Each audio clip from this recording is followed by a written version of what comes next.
কথায় আছে উপরে ফিটফাট ভেতরে সদরঘাট, ঠিক তেমনি অবস্থা এই স্বাস্থ্য অধিদপ্তরের।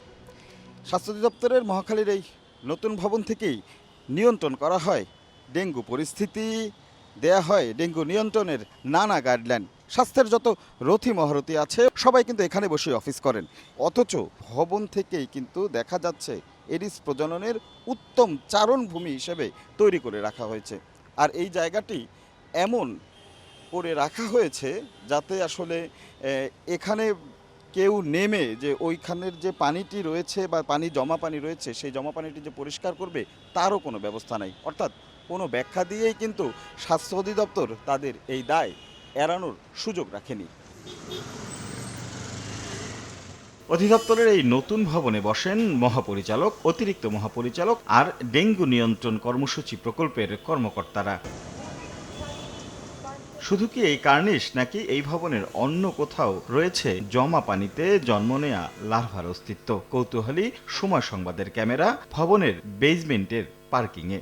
নগদে 500 টাকা বা তার বেশি পেমেন্টে পেতে পারেন ঢাকায় জমিসহ 20 কোটি টাকার পুরস্কার। স্বাস্থ্য অধিদপ্তরে এবারে জরিপে উত্তর সিটি কর্পোরেশনের যে কয়টা ওয়ার্ড ঝুঁকিতে রয়েছে তার মধ্যে 20 নম্বর ওয়ার্ড একটি, এবং সেই 20 নম্বর ওয়ার্ডেই অধিদপ্তরের মূল ভবনটি অবস্থিত। এই ভবনের উপরের দশা তো দেখলাম, নিচে অর্থাৎ পার্কিংয়ে এসে এখানে যে চৌবাচ্চাটিতে পানি জমা আছে এবং তাতে যেন একদম মশার অভয়ারণ্য। আর একটু উকি দিলে খুব সহজেই বোঝা যাচ্ছে পুরো চৌবাচ্চার মধ্যে কিলবিল করছে লার্ভা। তো স্বাভাবিকভাবে প্রশ্ন জাগে, অধিদপ্তর যে জরিপ করেছে সেই জরিপের কি অন্তর্ভুক্ত ছিল এই ভবনটি? এই অবস্থা অধিদপ্তরের পুরনো ভবনেও। পুরো পরিবেশ যেন উস্কে দিচ্ছে এডিসের বংশ বিস্তার।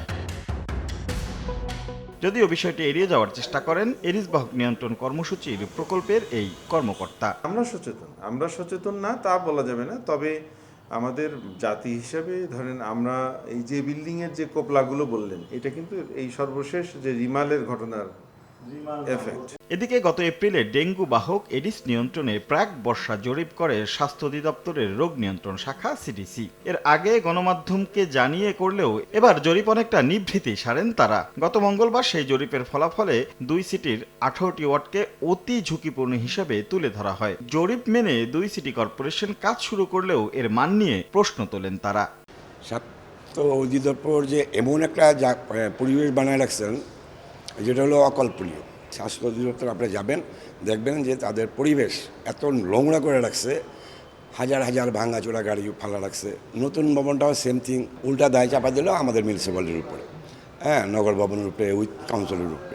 কিন্তু এটা একটা অরিজিনালি একটা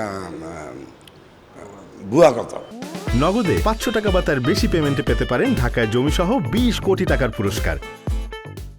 ওনারা যেই পরিমাণ লার্ভার ঘনত্ব দেখিয়েছেন এই ওয়ার্ডগুলোতে, তাতে কিন্তু ঢাকা দক্ষিণ সিটি কর্পোরেশন ডেঙ্গু রুগীতে সয়লাভ হয়ে যাওয়ার কথা, কিন্তু বাস্তবতা হচ্ছে ওই ওয়ার্ডগুলোতে আমরা কোনো রুগী খুঁজে পাচ্ছি না। দুর্ভাগ্যজনকভাবে লক্ষ্য করেছি সার্ভেতে এমন একজন ব্যক্তিকে সংযুক্ত করা হয়েছে, তিনি এই রিপোর্টকে ম্যানিপুলেট করতে পারেন বলে আমরা সন্দেহ করছি। চলতি মৌসুমে এ পর্যন্ত ডেঙ্গুতে আক্রান্তের সংখ্যা 2810 জন আর মৃতের সংখ্যা 35।